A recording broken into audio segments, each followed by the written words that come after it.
Hello guys, welcome to my YouTube channel. By the way, my name is Josh Ferrer from ODL STEM 11A. So, for today's video, we're gonna discuss all about communication, different barriers of communication, and how to avoid communication breakdown. Before we start, please give a thumbs up to this video, subscribe to my YouTube channel, and share to your friends. Remember, sharing is caring. In 1, 2, 3, let's get started. So, what is communication? Communication came from Latin word communis, which means common and sharing.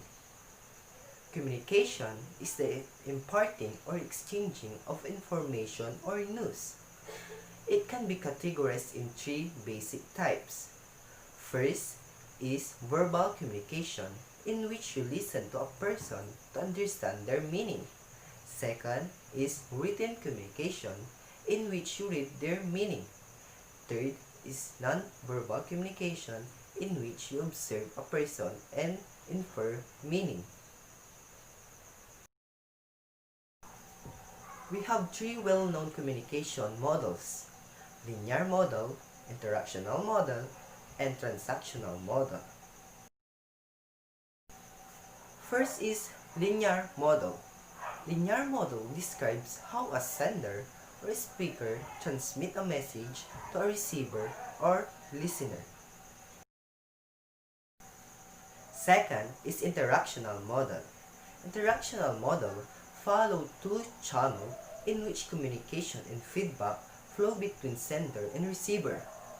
Feedback is simply a response that a receiver gives to a sender. Number 3 is transactional model. Transactional model referring to a people as senders and receivers referring to a people as communicators. This implies that communication is achieved as people both send and receive message. But do you know they have similarities? The sender and receiver are the people who are able to send the data from one another through the transmission medium. They all move information from one point to another. It can be a verbal either face-to-face or via telephone. They can also be via internet or mail. So, now, let's proceed to barriers of communication. We have 4 barriers of communication that leads to communication breakdown. First is physical barrier. Second is psychological barrier. Third is cultural barrier. And fourth is linguistic barrier. First, we have physical barrier. Physical barrier are the natural or environmental conditions that act as a barrier in communication, in sending the message from sender to receiver. Example, people talking too loud, noise from construction site, loud sound of karaoke, blaring of jeepney horns. Second is the psychological barriers. Psychological barriers are also called as mental barriers. This refers to social and personal issues of speaker towards communicating with others. Examples are trauma, shyness, lack of confidence, depression, fear, and stage fright. The third is cultural barrier. Cultural barrier pertain to communication problems encountered by people regarding their intrinsic values, beliefs, and traditions. Examples are different beliefs, traditions and customs, manners of dressing and speaking. The last but not the least, linguistic barriers. Linguistic barriers pertain conflict with regard to language and word meanings. Examples are difference of language, accent and dialect, use of jargon and slang, speech defects, or language impairments.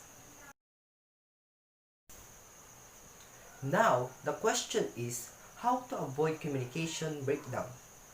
We have 5 effective ways to avoid communication breakdown. Number 1.